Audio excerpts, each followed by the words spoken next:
ठीक है, ज्वाइन कीजिए, पढ़ाएं।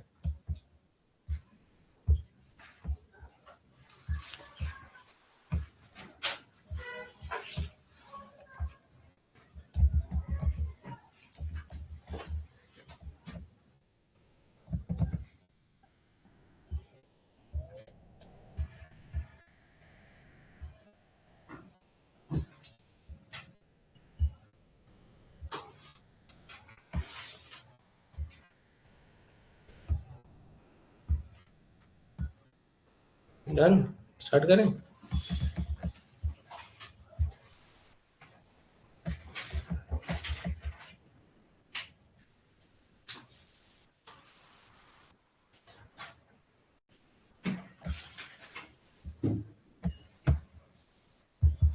एक सेकेंड हो जाइए बस।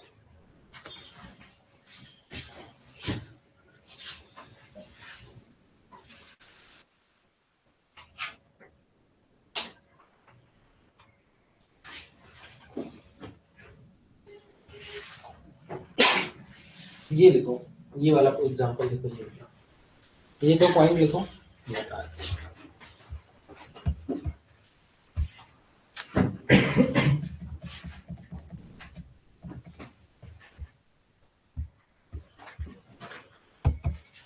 कल लिखा था ना, कल इसके पहले वो जो KCL वाला लिखा था, K प्लस और CL माइनस वाला।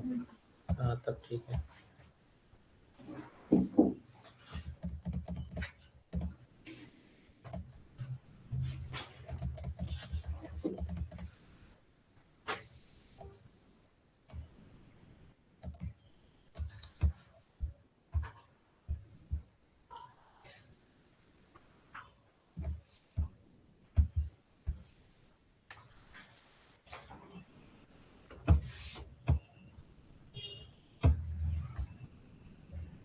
मैं साइड हो जाऊंगा।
नोट हो गया?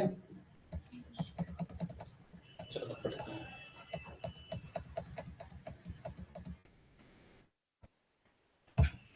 कल का लेक्चर बहुत इंपॉर्टेंट है। कल कोलिगेटिव प्रॉपर्टी पढ़ाएंगे। यहाँ पर बहुत ही ज़्यादा इंटरेस्टिंग चीज़ है। अभी तक क्या होता था कि कोई भी मॉलिक्यूल पानी में डालते थे, सॉल्वेंट में डालते थे, ना तो वो टूटता था ना तो वो जुड़ता था, उसकी संख्या उतनी की उतनी ही रहती थी। पिछले केस में हमने आपको पढ़ाया था कि क्या प्रॉब्लम हुई, KCl को पानी में डाला या सॉल्वेंट में डाला, वो टूट गया K प्लस और Cl माइनस में। तो मैंने मार डाला 4 मॉलिक्यूल और अंदर हो गया 8 मॉलिक्यूल, जिसकी वजह से वेपर प्रेशर दोगुना कम हो गया, बॉइलिंग पॉइंट दोगुना बढ़ गई, फ्रीजिंग पॉइंट दोगुना घट गई, ठीक है, ऑस्मोटिक प्रेशर बदल गया। तो मतलब नॉर्मल जो होना था उसकी जगह क्या हो गया, कुछ अन्यथा रिजल्ट आने लगे, है ना। अब कुछ और कहानी है। यहाँ पर क्या हुआ कि इथेनोइक एसिड, जिसको हम एसिटिक एसिड कहते हैं, इसको हम बेंजीन के सोल्यूशन में डाले, सॉल्वेंट में डाले। यहाँ सॉल्वेंट क्या लिया हमने, बेंजीन। और बड़ी अजीब सी बात है, जैसे ही हमने इसको बेंजीन के अंदर डाला, एक, जैसे मान लो मैंने 10 मॉलिक्यूल इथेनोइक एसिड के डाले, मतलब एसिटिक एसिड के 10 मॉलिक्यूल, ठीक है। तो अगर पानी में डालता तो 20 हो जाता, क्योंकि टूट जाता, CH3COO माइनस और H प्लस 20 नहीं होता, क्यों नहीं होता? क्योंकि एसिटिक एसिड वीक एसिड है, तो हो सकता है कि 10 में से केवल एक ही टूटती। यही रीजन है कि तुम सिरका और क्या कहते हैं सिट्रिक एसिड खाते हो और तुम्हारी जुबान नहीं जलती है। हाँ, ये है कि तुमको कुछ खट्टापन महसूस होता है। मतलब तुमने जितने अमाउंट में सिरका अपने जैसे नींबू का रस पिया, उतने अमाउंट में तेजाब पी लो, ना रहेगी जीभ ना आएगा स्वाद। बात को समझो। लेकिन उतने अमाउंट में एसिड सिरका भी है और एसिड तेजाब भी है, लेकिन तेजाब से तुरंत जल जाएगा। और सिरके में प्रॉब्लम डिफरेंस क्या है कि हो सकता है कि बहुत हल्का सा तुमको कुछ, जैसे कभी खट्टा खा लो तो दांत वात ऐसे लगता है घिस गए, ऐसा लगा पहली की लेयर ही हट गई है। तो उसका रीजन क्या है? वो जो एसिड है उसके साथ रिएक्ट कर गया कैल्शियम कार्बोनेट, और इसकी वजह से पूरा दांत कैसा हो जाता है सफेद। तो कुछ ही होता है, मतलब सारा नहीं होता, लेकिन कुछ अमाउंट में तो होता है। और उतने अमाउंट में अगर एसिड चली जाए तो पूरा दांत गल जाए। हाँ, तो यहाँ पर बात ये है कि एक चीज 100% टूट गई, आयोनाइज हो गई। जैसे HCl लिया तो 100%, मतलब 10 लिया होता तो 10 H+ ion 10 Cl- ion. KCl लिया 10 K+ 10 Cl-। लेकिन लेकिन अगर तुमने सिरका ले लिया तो हो सकता है कि 11 बन जाए। मतलब 9 ऐसे का वैसा ही पड़ा हुआ है, एक टूट गया CH3COO- और H+ में, तो कितने हो गए? 11।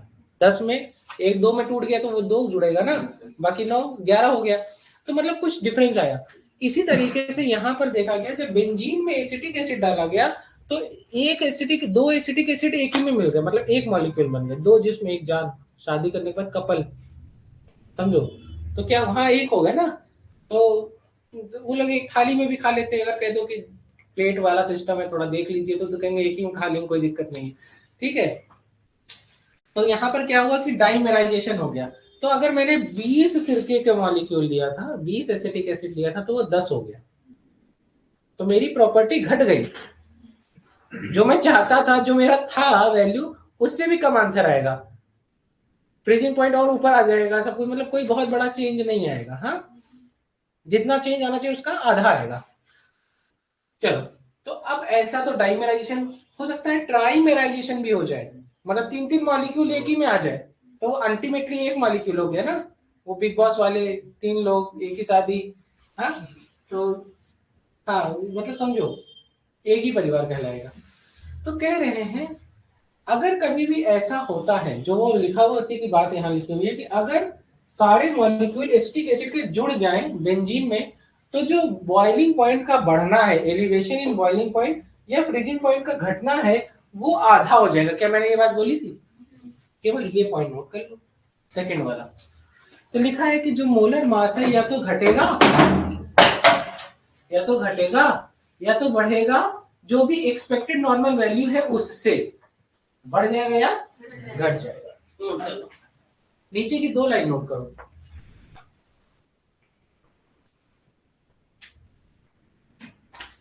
सीधे स्कूल से आ रहे हो क्या तुम लोग? सही है, अब लग रहा है कि हाँ पढ़ रहे हैं। मतलब जब आगे बढ़ोगे, बच्चे अच्छे होंगे, तो बताओगे कि हम तो स्कूल से सीधे चले जाते थे, घर पहुंचते थे कम से कम 12 बजे रात को, लाइट नहीं जलती थी। हाँ, बच्चों को लोग बहुत संघर्ष बताते हैं। हमारे पापा कहते थे, हम एक पैंट जो है थी मेरे पास, और उसको जो है मैं स्कूल से आता था, वॉश करता था, प्रेस करता था। मेरे यहाँ प्रेस नहीं था तो लोटे में पानी गर्म करके प्रेस करता था।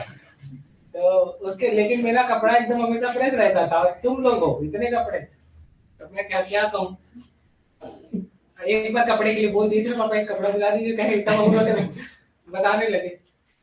हाँ, ड्रेस छोटी हो रही थी, तो क्या होता था कि जैसे दीदी, जैसे लड़कियों का भी पहले शर्ट चलती थी, शर्ट और वो होता है ना, तो जब छोटे रहो तो सबका सेम रहता है, तो वो उनकी शर्ट हमको, फिर हमारी शर्ट मेरे भाई को।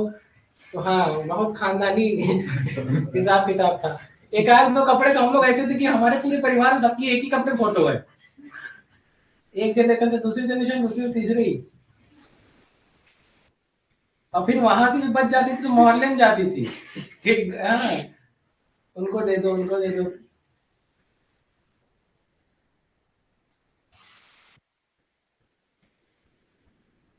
अब अब तो आप किसी को अपना कपड़ा खुशी से दे दो कि आप ये पहनो तो उसको गरीब फीलिंग आती है, उसको लगता है कि हम गरीब हैं क्या जो इनका पॉकेट नहीं उतारा हुआ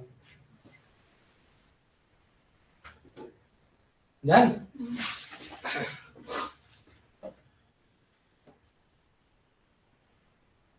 तो मम्मी लोग कपड़ा दिलाती थी, जब दिलाती थी तब वो यहाँ होता था, मतलब 4-5 साल चलता था।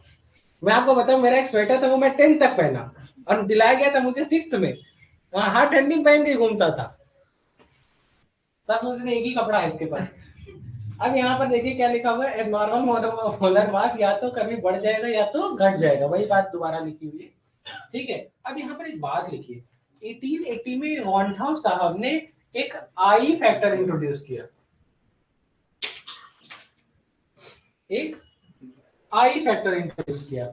और आई फैक्टर क्या है, ये बताता है कि या तो ये वांट ऑफ डिसोसिएशन बताता है या तो वांट ऑफ एसोसिएशन बताता है। तो लिखो, केवल ऐसे लिखना वांट ऑफ फैक्टर, ऐसे लिखना वांट ऑफ फैक्टर और ब्रैकेट में आई लिख लेना बस, और उसके बाद लिखना अकाउंट फॉर डिसोसिएशन और एसोसिएशन, अकाउंट फॉर डिसोसिएशन और एसोसिएशन।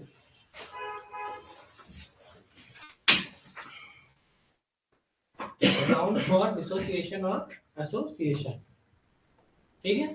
चलो, इसका मतलब जो भी हम पीछे फॉर्मूला पढ़े हैं सब में आई से मल्टीप्लाई होने वाला है, पीछे नहीं पढ़े हैं क्योंकि चारों कोलिगेटिव प्रॉपर्टी नहीं पढ़ाई है, आपको बता दे रहा हूँ, जो भी कोलिगेटिव प्रॉपर्टी उसमें किससे मल्टीप्लाई हो जाएगा, आई से, वांट ऑफ फैक्टर से, ठीक है। चलो यहाँ तक हो गया। अब मैं आपको यहाँ पर ये व्हाट इज आई, तो जो आपका नॉर्मल मोलर मास है, एबनॉर्मल, एबनॉर्मल या तो ज्यादा हो सकता है या तो यहाँ पर हो गया। अगर अगर एबनॉर्मल कंडीशन नहीं है तो नॉर्मल और एबनॉर्मल दोनों वैल्यू सेम आएगी, ये वैल्यू 1 हो जाएगी, इसका मतलब आइडियल कंडीशन में आई की वैल्यू क्या होगी 1, और नॉन आइडियल कंडीशन में 1 से ज्यादा भी हो सकती है 1 से कम भी हो सकती है, नोट कर लो। तो क्या लिखा है, observe colligative property upon calculated colligative property. अभी जो हम आपको कोलिगेटिव प्रॉपर्टी निकालना सिखाऊंगा वो सब कैलकुलेटेड होगा, लेकिन आई मिलाने के बाद क्या हो जाएगा, जो चेंज आ गया, जो एबनॉर्मैलिटी आ गई, नोट करो। टॉपिक है सॉल्यूशन तो कल भी पढ़े होगे, कोई बात नहीं, अगर ना हो तो किसी पेज में लिख के जाके वहां चिपका लेना, टाइम मत खराब करो, 2-2 बार 3-3 बार लिखना पड़ेगा, तो यहाँ का तो टाइम वेस्ट होगा दीदी।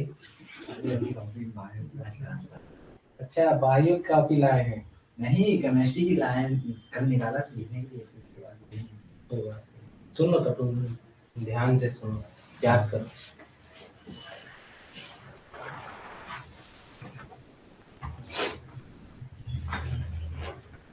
कहना नहीं चाहिए लेकिन भगवान माफ करे, आज जो मेरा इन्विजिलेटर था, जो हमारे क्लास में इन्विजिलेटर आए थे, तो वो बेचारे प्रॉपर देख नहीं पाते थे, ठीक है, मतलब उनको प्रॉब्लम थी, तो गए तो पहले तो लगा कि सख्त आदमी है, फिर कुछ देर बाद पता चला कि जब वो ऐसे करके पढ़ रहे थे तो मुझे हम लोग को समझ में आ गया कि मामला ठीक। तो और जब दूसरे आए थे उनको पैर से दिक्कत थी, तो मैं हंसने की बात नहीं है, क्या यार तुम लोग पाप करा रहे हो, तो हंसने की बात नहीं, मतलब क्या था कि आज किस्मत अच्छी थी, तो जिनको पैर वाली दिक्कत थी बेचारा चल नहीं सकते थे, तो वो एक बार बस राउंड मार के बैठ गए बेचारे, उनके लिए चेयर भी आ गई कि आप बैठिए, और दूसरे वाले बेचारे देख नहीं सकते थे तो वो गुजरते थे, तो कोई दिक्कत ऐसी होती नहीं थी। आज दिन अच्छा था, आज मतलब 5 क्वेश्चन में से 4 तो एकदम छाप डाला।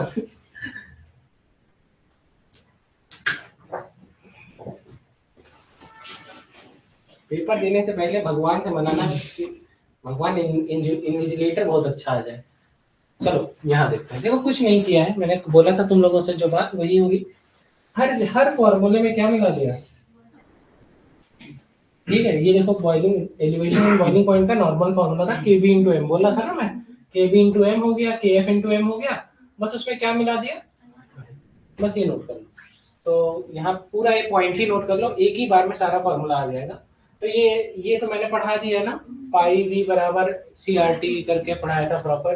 तो pi is equal to C R T हो गया था, नोट कर लो। तो उसमें हमने किससे मल्टीप्लाई कर दिया, बस आई से। ऑस्मोटिक प्रेशर क्या होता है, पाई, पाई बराबर सी आर टी। सी क्या होता है, n upon V, number of mole upon volume in litre. जो भी पिछली क्लास नहीं किया है वो नहीं समझ पाएगा, अब पिछला बताएंगे तो आगे का छूट जाएगा। ठीक है, तो क्या ये नोट कर लीजिए।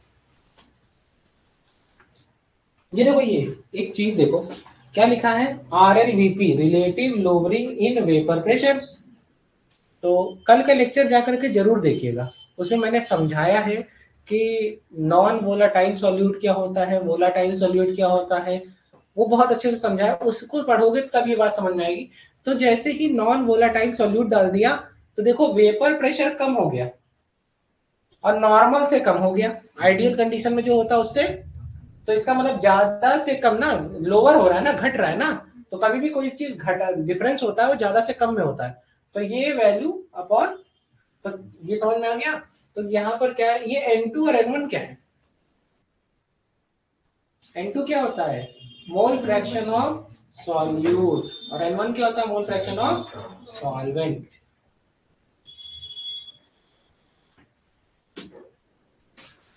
Mole of, number of mole of, sorry, mole, number of mole of solvent, solute upon number of mole of solvent. चलो एक चीज और बता दे रहे हैं, ये पता है क्या लिखा है साइना, ये क्या लिखा है, तो कहेंगे सर ये एक्स बी लिखा है। क्या लिखा है, what is x b, this is mole fraction of solute, mole fraction of. तो आप ऐसे भी लिख सकते हो आई इंटू एक्स बी भी लिख सकते हो। अब मैं समझा रहा हूं ये होता क्या है, तो क्या लिखोगे, आई इंटू एक्स बी। अभी समझो क्या है, एक्स बी क्या है, उसके मोल अपॉन सबके मोल, यही होता है ना मोल फ्रैक्शन और सॉल्यूट, मोल फ्रैक्शन निकालने का, वही लिखा हुआ है बस। और क्या लिख सकते हैं, 1 माइनस एक्स ए, अरे x A plus x b is equal to 1 होता है ना। मैंने बोला था कि किसी भी का सोल्यूशन का मोल फ्रैक्शन एक से ज्यादा नहीं हो सकता। तो एक, या तो मैं एक्स बी डायरेक्ट लिखूं, या फिर मैं क्या एक्स बी को 1 माइनस एक्स से नहीं लिख सकता क्या, हाँ, तो 1 माइनस एक्स से इंटू आई, ये भी फॉर्मूला है। एक्स बी क्या है, सॉल्यूट, एक्स से क्या है, सॉल्वेंट।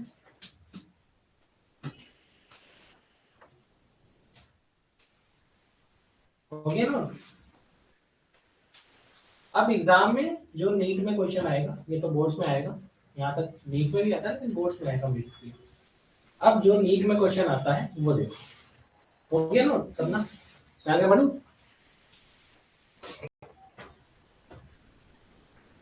नोट कर लो, सी की जगह एम लिख सकते हैं, मोलैरिटी भी वही बात होती है ना, आई एम आर टी लिख सकते हैं, सी और एम एक ही बात। अब देखो यहाँ पर ये लिखा हुआ है, अब इसको समझो ये क्या लिखा हुआ है। ये आयनिक इक्विलिब्रियम नाम का चैप्टर पढ़ा था, केमिकल इक्विलिब्रियम नाम का चैप्टर पढ़ा था, रिएक्शन होती तो ये टूटता था, ए एन, कितने पार्ट में टूटा, एन ए, कितना टूटा, एन मोल ऑफ ए। शुरू में ये 1 था तो ये 0 था, रिएक्शन शुरू ही नहीं हुई थी। बाद में इसका कुछ अल्फा डिसोसिएट हुआ, कितना, तो ये कितना बनेगा, अगर ये अल्फा डिसोसिएट होगा तो ये अल्फा बनेगा।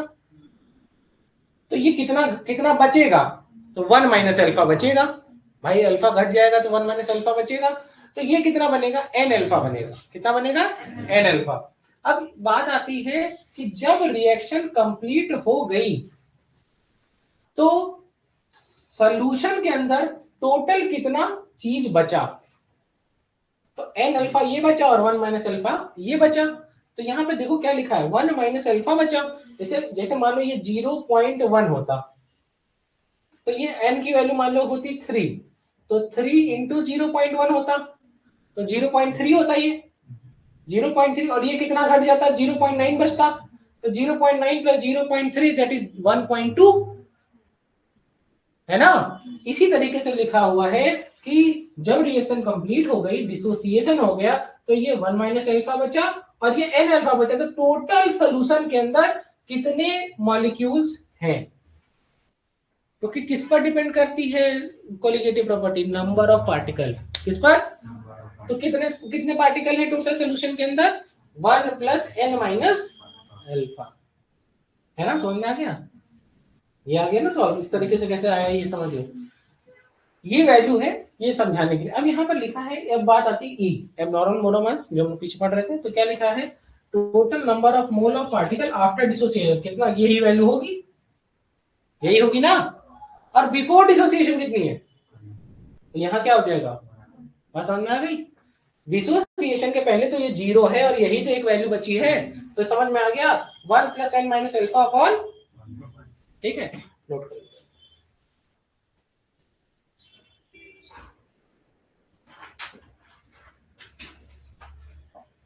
ये देखो अल्फा के बारे में एक अल्फा का फॉर्मूला है, अल्फा साइड में लिख रहे ना, i minus 1 upon n minus. अभी अल्फा की वैल्यू पूछते, चलो अल्फा निकाल के दिखाओ तब खेल लिया।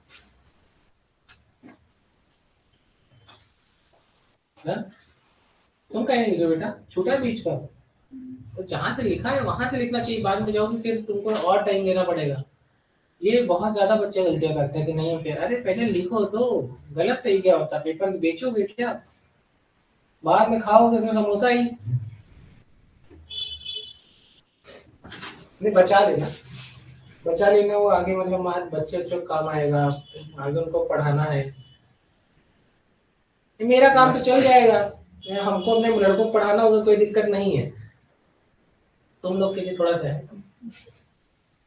नहीं, हम यही तो पढ़ा रहे हैं, और क्या पढ़ाएंगे? 12th में पहले से 12th पढ़ाने लगेंगे, पहली क्लास से ही धीरे धीरे सिखाते रहेंगे। 12वीं तक एकदम एनसीईआरटी लिख देगा।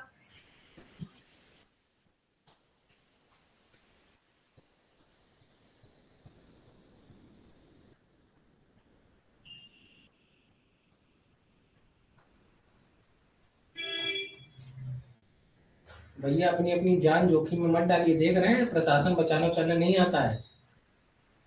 इतने होनहार इंसान, वो बेचारा इंजीनियर था, 27 ही साल थी एज उसकी। आगे सब तमाशा देख रहे थे, इतना इतना बजट खर्च होता है। तो एक बात जान लीजिए, अपने हिसाब से अपनी जिंदगी को मेंटेन कीजिए। कोई कोई आपको नुकसान होगा उसका कोई नहीं आएगा आपके पास।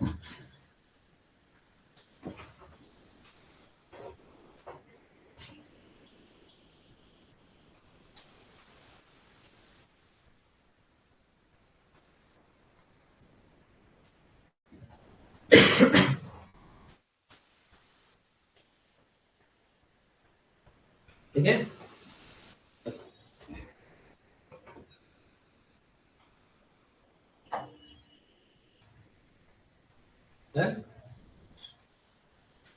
ये फॉर्मूला ये नीट में आता है, ये नीट में आएगा। ठीक है, तो ये देखिए क्या लिखा हुआ है। देखो मैंने यही किया था ना सॉल्व, यही तो बोला था तुमको।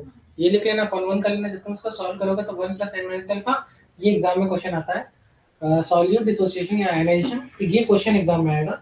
i minus 1 upon n minus 1, तो मैंने निकाल करके भी दिखा दिया और ऐसे भी जान लीजिए। ये एग्जाम का क्वेश्चन इंपॉर्टेंट लिख लो, नीट में यही क्वेश्चन आता है। एक बार मेरे पास नोटिस आया था आईटी इनकम टैक्स का, 500 रुपए के लिए खाली। मतलब इतना सब ले लेते हैं और उसमें मतलब कुछ उसने सीए ने कुछ ऐसा किया होगा कि इसमें 500 का कुछ डिफरेंस आ रहा होगा, तो उसके लिए पेपर पर भेज दिए कि मार एकदम 2 बार आ गया। फिर हमने करेक्शन करवा के रिटर्न ले लिया। हमने कहा कि जो गलती से चला गया था। सीए बोला कि इसको कहा फालतू 500 जा रहा, तो घटा वटा के मतलब बेचारे को सुन लो, सब आता है, जानते हैं अकाउंट वालों को। तो उन्होंने अपना सब मैनेज वैनेज करके सेटल कर दिया। एक बार उन्होंने 5,000 का भेजा था, तो वो 1,000 रुपए में सेटल हुआ फिर बाद में जाके। हाँ, मतलब अपने पैसे नहीं भूलते हैं सब, कहीं से कुछ बना देंगे।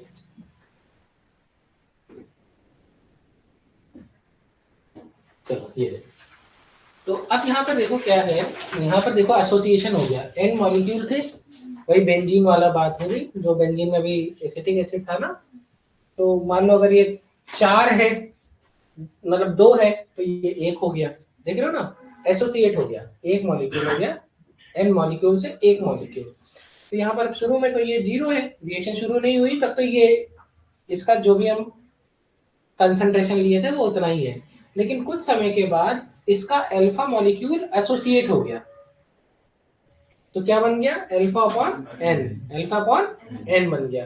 तो यहाँ पर क्या है, अब ये भी एग्जाम में क्वेश्चन आता है, alpha is the degree of association. पहले क्या थी, डिग्री ऑफ आयोनाइजेशन, अब क्या हो गई, डिग्री ऑफ एसोसिएशन। नोट करो।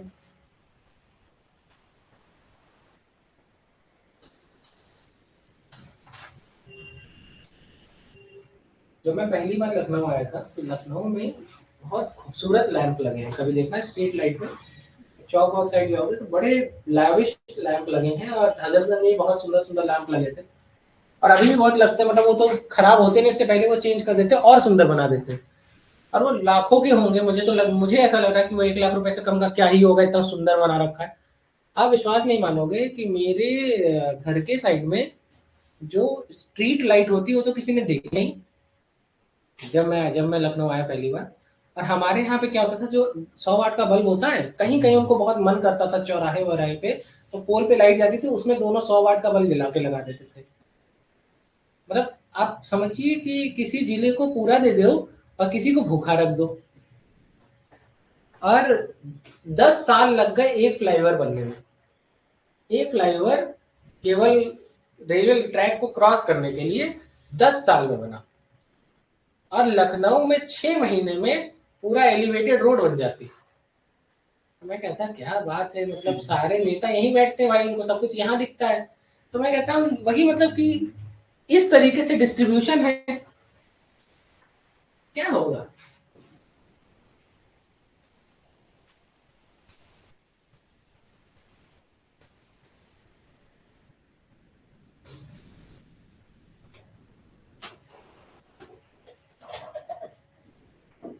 डन हो गया। अब यहाँ पर देखो क्या लिखा है, इतना अच्छा पॉइंट है, जरा देखो क्या लिखा है।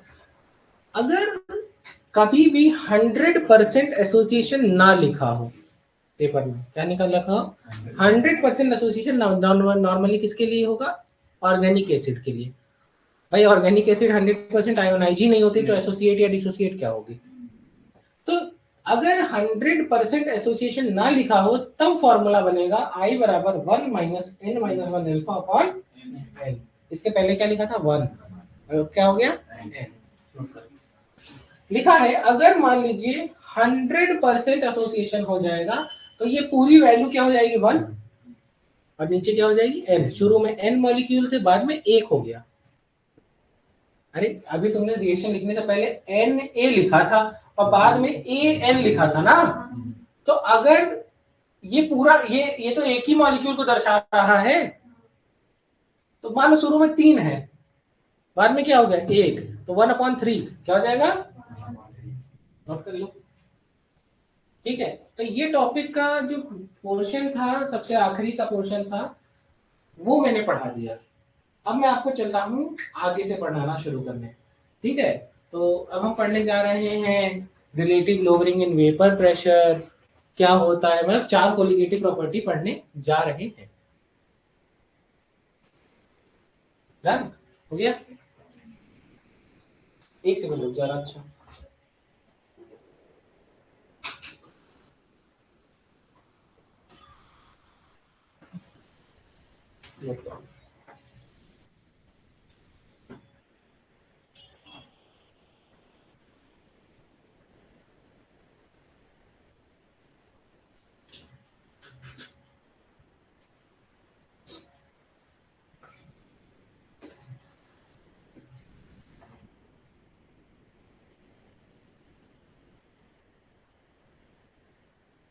हो गया बेटा, चलो अब हेडिंग डालो कोलिगेटिव प्रॉपर्टीज।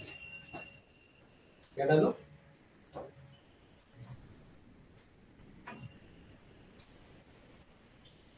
ये फॉर्मूला लिखा है क्या, लिखो जरा। हाँ लिख लो इसको भी, एक और फार्मूला लिख लो, चाहे आयोनाइजेशन हो चाहे डिसोसिएशन हो, एक कॉमन फार्मूला है I minus 1/1 minus n minus 1।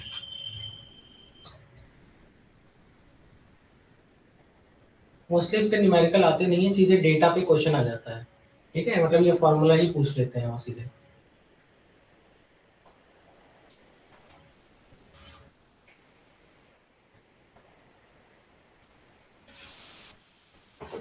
चलो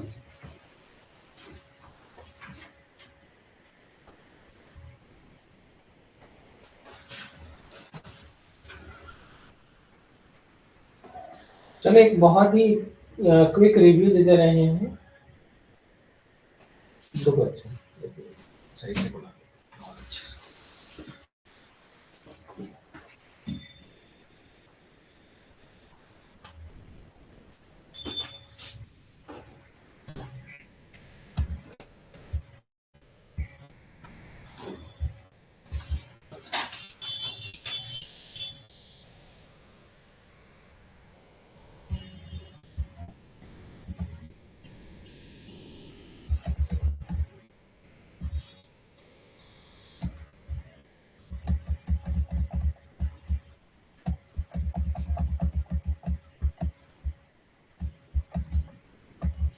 हेडिंग डाल दिया कोलिगेटिव प्रॉपर्टी।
चलो हेडिंग डालो relative lowering in vapour pressure. क्या लिखोगे? पढ़ लो, बहुत अच्छे से पढ़ा था। Relative lowering in vapour pressure. तो इसके ऊपर क्या क्या हेडिंग डालोगे? इसके ऊपर क्या डालोगे? Colligative property. उसमें पहली कोलिगेटिव प्रॉपर्टी करोगे RLVP। क्या लिखोगे? RL। बहुत ही मजेदार है। अब देखो क्या लिखा हुआ है। देखो एक लिक्विड ए है, प्योर है। क्या है?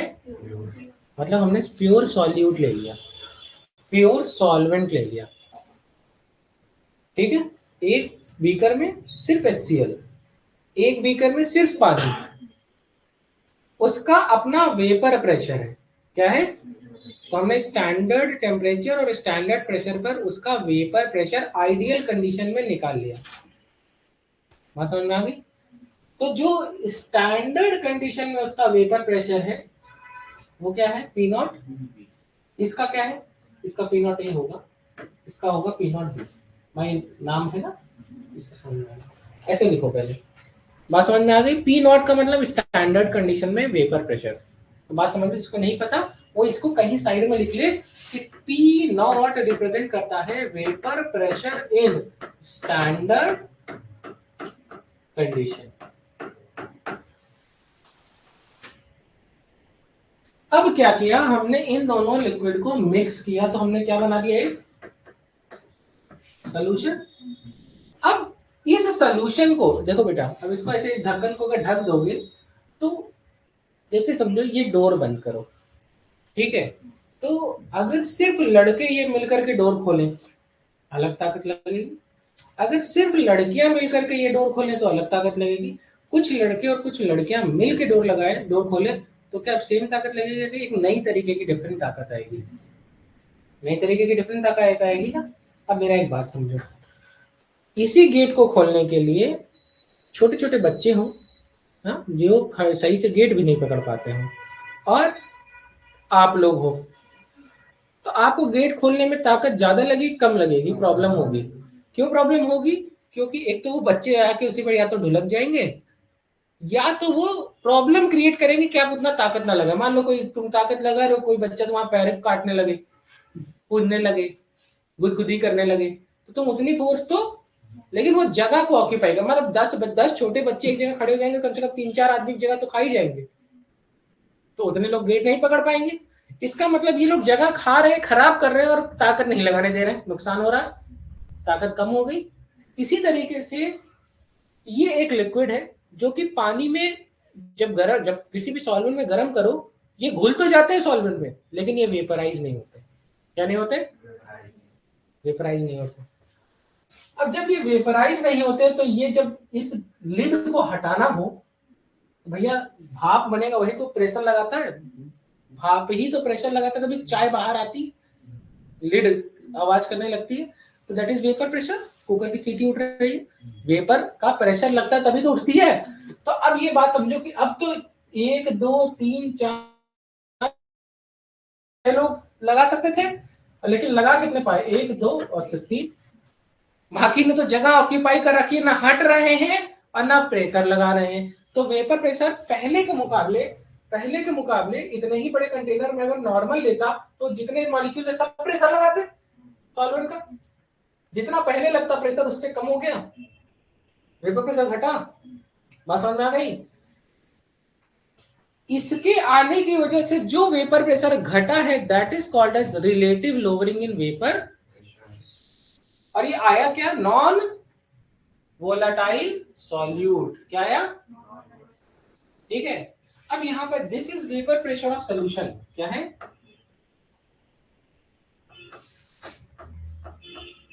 Vapour pressure of solution normal condition में क्या कहलाएगा? P a plus PB.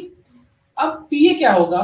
तो अब जैसे एक बात बोलो कि जितने मॉलिक्यूल हैं, जो उनका जितना मोल फ्रैक्शन है, और जितना वो वेपर प्रेशर एक मॉलिक्यूल लगा पा रहा है, दोनों को मल्टीप्लाई करोगे तभी तो। एक बच्चा अगर 1 न्यूटन फोर्स लगा रहा है, 10 वैसे ही बच्चे तो 10 न्यूटन लगाएंगे ना, 5 न्यूटन लगाएंगे ना, तो उनका मोल फ्रैक्शन और इनटू स्टैंडर्ड कंडीशन में जो फोर्स लगा रहे हैं।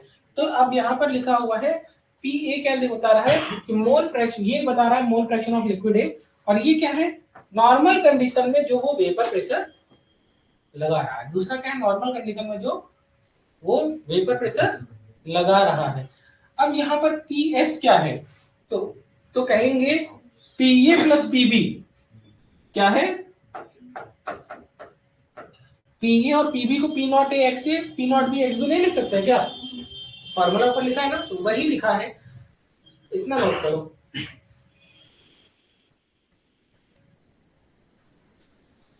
This is vapour pressure of solution. NCERT 2000।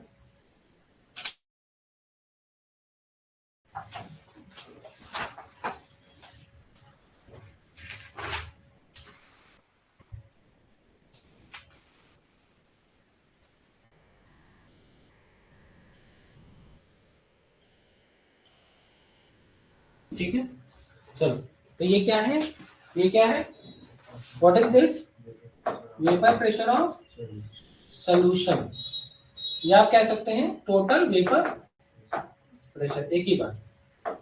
अब एक बात बताओ कि वो एक बात हुई थी कि ये लड़के भी धक्का दे रहे थे, लड़कियां भी धक्का दे रही थी, तो कुछ उनका फोर्स रहा होगा, उनकी नंबर, उनका फोर्स, कुछ लड़कों का रहा होगा क्यूमुलेटिव। तो दोनों के फोर्स का सम ही तो टोटल है। इसी तरीके से दोनों के ये क्या है? दिस इज, इसको क्या कहते हैं? इसको कहते हैं, क्या लिख लो, पार्शियल प्रेशर। क्या कहते हैं?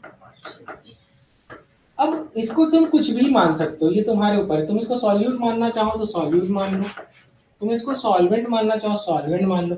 Partial pressure of solute plus partial pressure of solvent, तुम्हारे ऊपर है। तुम सॉल्वेंट मान सकते हो, इसको सॉल्यूट मान सकते हो। तो that is very simple thing. What is this basically? तो कहेंगे sir this is basically Dalton's law of partial pressure. Dalton साहब क्या कहते थे कि टोटल प्रेशर हमेशा उस सॉल्यूशन के सभी पार्शियल प्रेशर के सम के बराबर होगा। हाँ, सबके छोटे छोटे फोर्स को सम कर दोगे तो तुम वो दैट इज टोटल प्रेशर आएगा। तो this is Dalton's law of partial pressure पर बेस्ड है। किस पर बेस्ड है? Dalton's law of partial pressure. ये साइड में जानते हो कि mole fraction of solute plus mole fraction of solvent equal to 1 होता है, ये तो अलग फॉर्मूला है। अब यहाँ से सीखना शुरू करते हैं। अब बात आ रही है कि अगर जो लिक्विड ए है वो नॉन वोलेटाइल है तो प्रेशर लगाएगा क्या? उसका मोल फ्रैक्शन कुछ भी हो, 10 हो, 20 हो, 30 हो, 10 इंटू 0 करोगे तो क्या आंसर आएगा? तो इसका मतलब ये पूरी वैल्यू 0 होने वाली है, कुछ भी संख्या में उसे कोई फर्क। तो अब ये जो टोटल प्रेशर है वो कौन लगा रहा है? V, partial pressure of V। तो पार्शियल प्रेशर ऑफ V का फॉर्मूला तो देखो जरा, टोटल प्रेशर किसके बराबर है? Partial pressure of V in standard condition into its mole fraction. बात समझ में आ गई? ये पहली कंडीशन है। यही कंडीशन से अब एक बात बताओ, मैंने वो बताया था ना, वो छोटे बच्चे संख्या में तो बहुत है लेकिन कुछ ताकत नहीं लगा रहे हैं, तो अलोन तुम ही ताकत लगा रहे हो। तो ये जो पहले वेपर प्रेशर था उससे घट जाएगा ना वेपर प्रेशर। पहले क्या था? पीए प्लस पीबी ना, अब क्या है? सिर्फ पीबी। तो वैल्यू ठीक है। This is relative lowering in vapour pressure, आगे हम पढ़ने जा रहे हैं। यहां तक पहले नोट कर लो, यहां तक नोट करो, तब ये सिखाते हैं। What is this? ये सिखा रहे, बताने जा रहा है। अरे सीख लो, पहले सीख ही लो। अब देखो ये लिखा हुआ है ना, ये लिखा हुआ है। अब इसको क्या मैं ऐसे नहीं लिख सकता क्या? P S is equal to x b, और यहाँ पे जो पी नॉट बी है इसको नीचे ला सकता हूँ कि नहीं? हाँ, this is relative lowering in vapour pressure, RLVP। क्या है? अभी और सिखाएंगे। अब यहाँ पर इसको क्या मैं 1 माइनस एक्स ए लिख सकता हूँ क्या? X A plus x B equal to, यही लिखा हुआ है, नोट कर लो।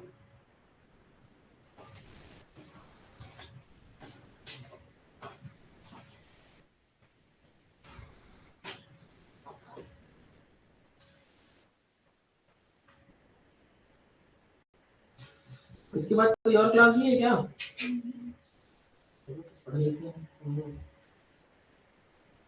पेज नंबर 10 तक जाकर के पढ़ लेना, सब पढ़ा दिए।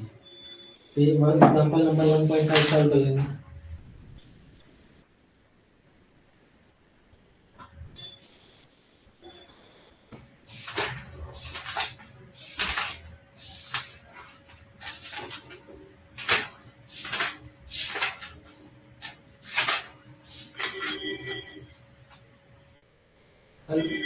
वेंसडे है ना?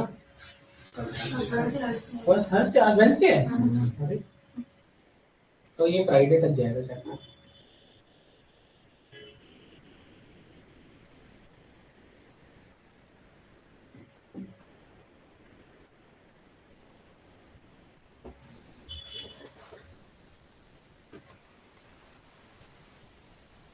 हो गया?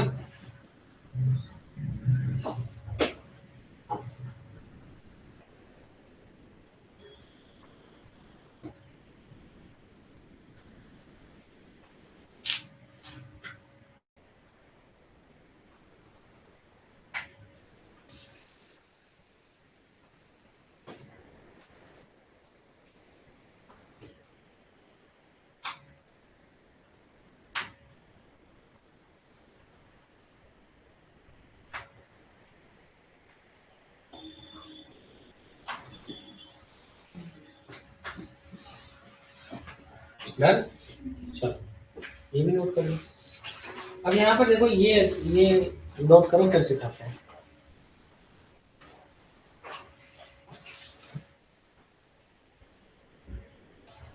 देखो इसमें कुछ है नहीं नया, ये फॉर्मूला था ना, P S upon P not B is equal to x B. X B को मैं और लिख सकता था 1 माइनस एक्स से, बस देखते जाना। फिर इसका हमने इसमें मल्टीप्लाई कर दिया, मतलब P not B 1 minus x A is equal to P S, देखते जाना बस, P S is equal to P not B minus P not B X A होगा। अब कुछ नहीं किया, अब हम पूरा फोकस हम करने जा रहे हैं एक्स ए पे। तो अब यहां पर हम देखने जा रहे हैं एक्स ए, ठीक है, P not B minus P not B X A. X A जब तुम इसको फर्दर सॉल्व करोगे तो ये हो जाएगा P not B minus P S upon P not be. ये इसी को तुम और लिख सकते हो delta P upon P not be. यही है relative lowering in vapour pressure. ऐसे नोट करो, मतलब तुम यहां से नोट करो बस, ये ऐसे नोट करते हुए और ऐसे लिख लेना।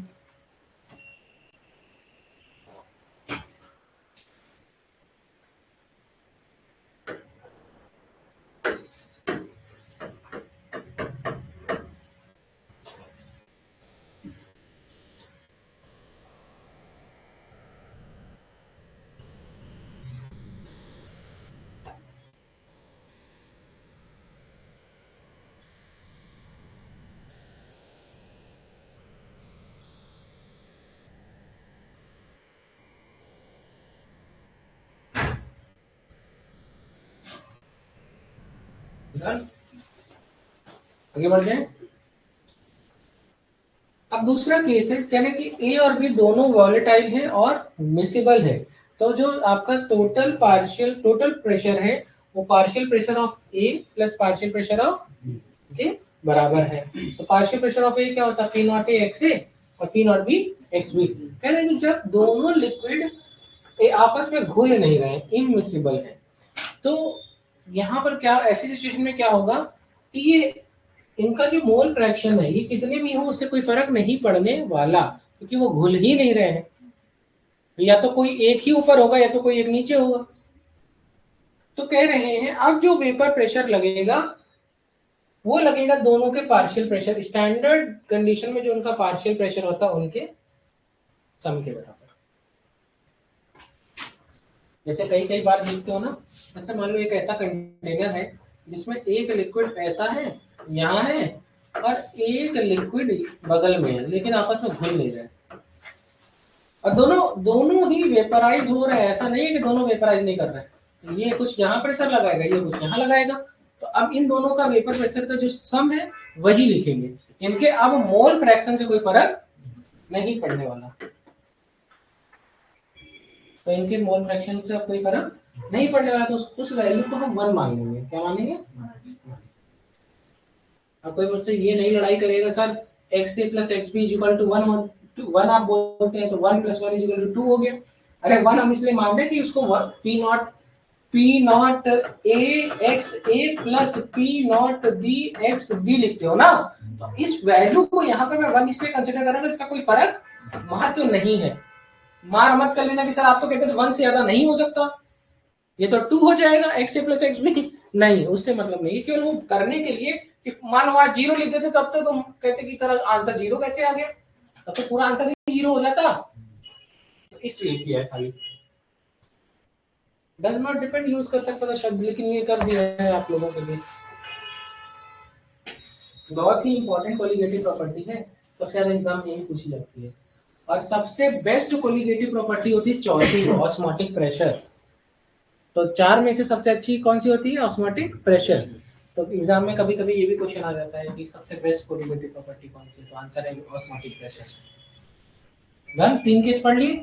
पहले केस में एक वोलेटाइल था एक नॉन वोलेटाइल था, दूसरे में दोनों वोलेटाइल है, तीसरे में वोलेटाइल तो है लेकिन मिक्स नहीं होंगे। यहाँ पर देखो किस तरीके से क्वेश्चन आता था, ये एग्जाम का एम्स का क्वेश्चन है। मतलब पहले एक एग्जाम हुआ करता था जेईई मेंस एडवांस की तरह ही एक नीट में भी एक बहुत ही भयंकर एग्जाम होता था एम्स। मतलब अगर 10 लाख बच्चे वो फॉर्म भर रहे हैं नीट का या एआईपीएमटी का, तो केवल 1 लाख बच्चा एम्स का फॉर्म भरता था।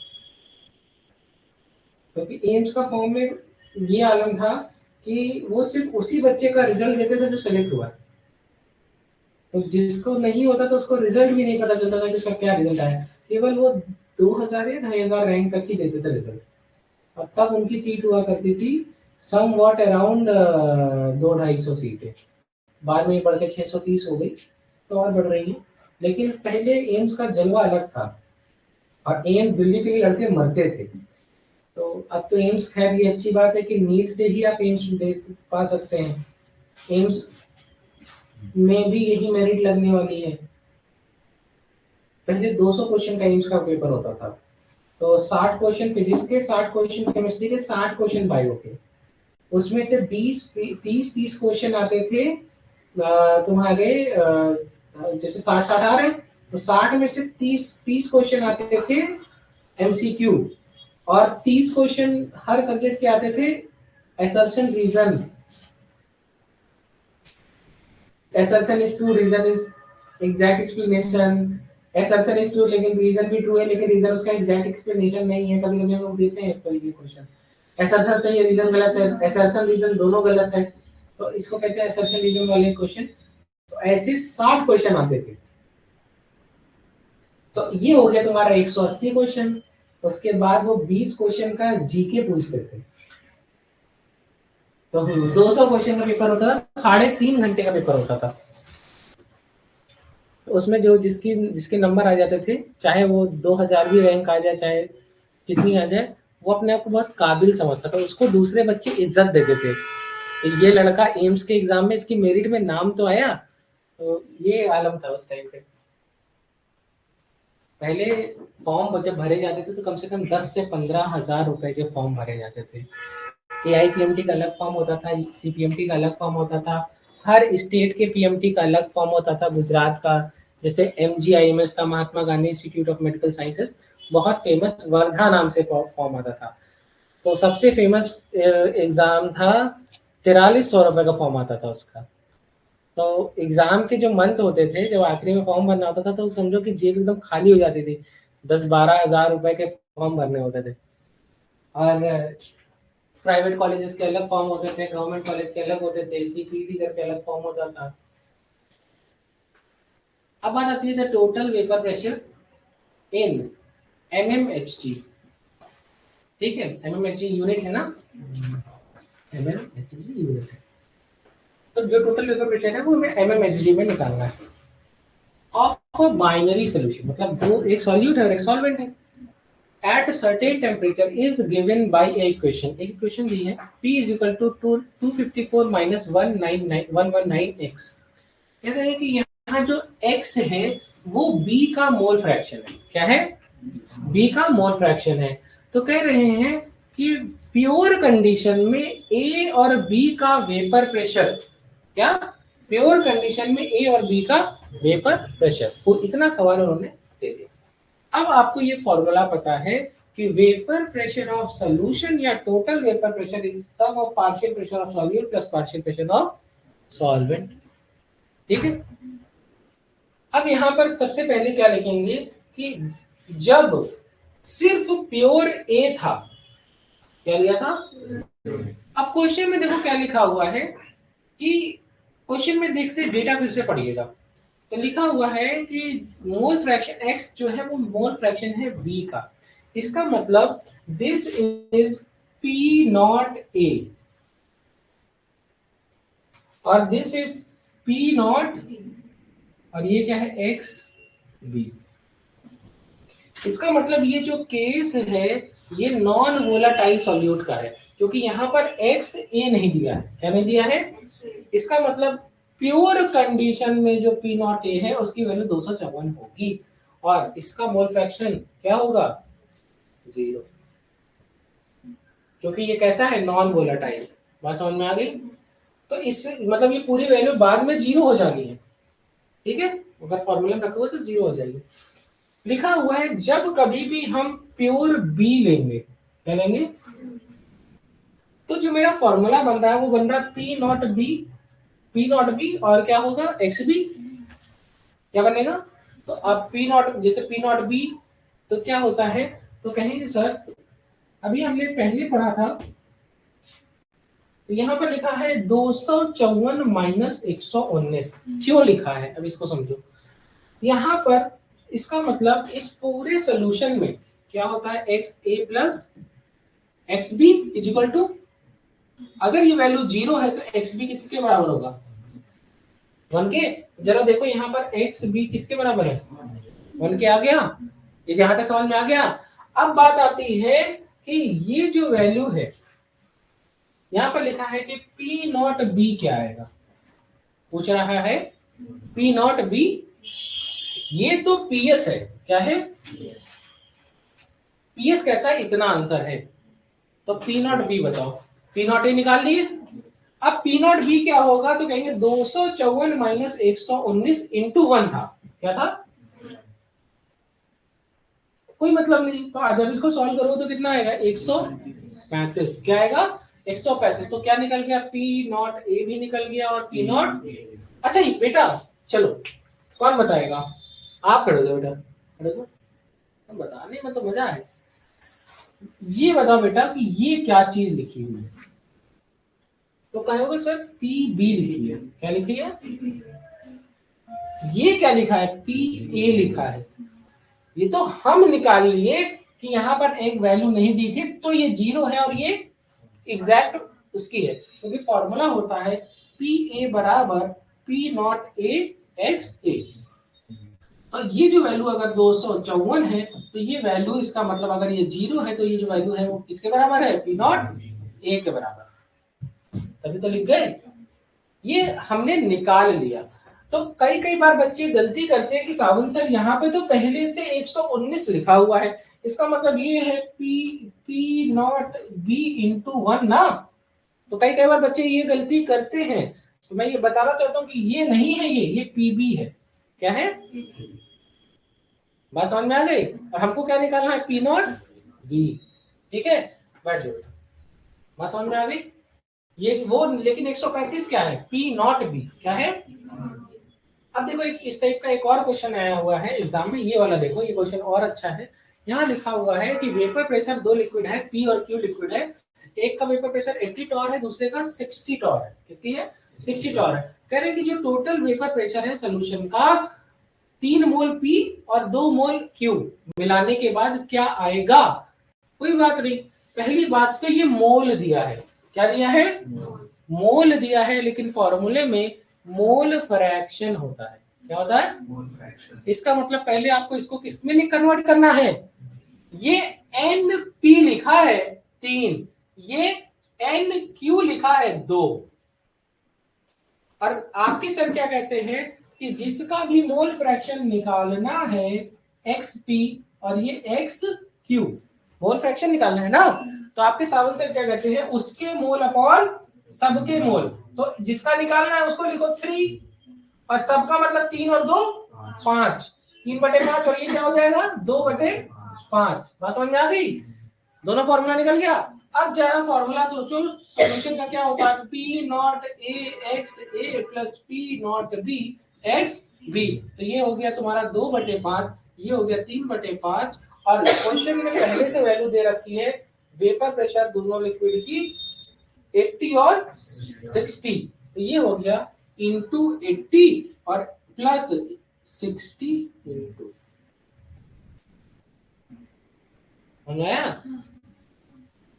जब तुम इसको, तो 5 1 5, और ये कितना हो जाएगा? 5 कितना हो जाएगा? ये 16 25 80 होता है ना। तो ये 16 हो गया, 16 इंटू 3 48, और 12 25 60 ना। तो 12 इंटू 2 24, 48 प्लस 24 करोगे तो कितना आएगा? 72 टॉर। तो टोटल पार्शियल प्रेशर कितना आ जाएगा? सम ऑफ टोटल प्रेशर कितना आ जाएगा? 72 टॉर। तो तुमने सब निकाल लिया कि नहीं? टोटल वेपर प्रेशर कितना आ गया? 72 टॉर आया। आ गया कि मैं फिर से कर बताऊं? आ गया होगा, बहुत आसान है, लो कर लो। ये वाला तो पहले वाले से ज्यादा आसान है। शैल तिवारी, गुड इवनिंग बेटा। 6:15 बजे तुम आ रही हो, 5 से 6 की क्लास है।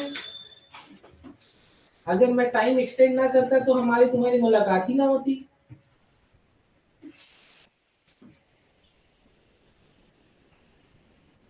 ये अच्छा क्वेश्चन है, ठीक है।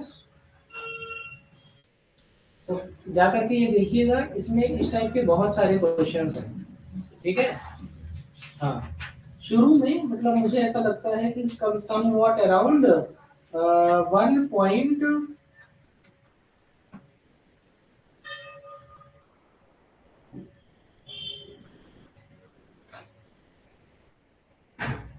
1.30 तक क्वेश्चन लग जाएंगे। एनसीईआरटी की एक्सरसाइज के 1.30 तक क्वेश्चन लग जाएंगे। इतनी कोलिगेटिव प्रॉपर्टी मैंने आपको पढ़ा दी है। और इसके बाद मैं फिर से बता दे रहा हूँ और कौन से क्वेश्चन लग जाएंगे। क्वेश्चन नंबर 1.37 से 1.41 तक लग जाएगा, कोई दिक्कत नहीं आएगा, लिख लो। तो देखो 1.36 से 1.36 से 1.41 तक लगा सकते हो। और यहाँ पे क्या बताया था 1.30 तक आप लगा डालो, लग जाएगा। जो बीच में बचा हुआ बस उसी क्वेश्चन नहीं पढ़ा है, ठीक है। और नहीं हो तो एनसीईआरटी का सॉल्यूशन आप कहेंगे तो मैं अपलोड करा दूंगा, चाहे आप ऐप से यूज कर लीजिएगा, सॉल्यूशन देख करके भी आप इसको कर सकते हैं, हो जाएगा, ठीक है, प्रॉब्लम नहीं आएगी। अगर कभी क्वेश्चन सॉल्व करते समय ऐसा लगे कि हमसे नहीं हो रहा तो सॉल्यूशन देख करके सॉल्व कीजिए, कोई दिक्कत नहीं है। नहीं आता है तो उसका यही तो सॉल्यूशन है कि देख के करो तो, लेकिन ठीक है। अब यहाँ पर लिखो mole fraction of A and B. ज्यादा हो गया? कौन है? Yes sir. इतना अच्छा टॉपिक पढ़ा रहे हैं और तुमको जाने का है। चलो नेक्स्ट क्लास में पढ़ेंगे। Thank you.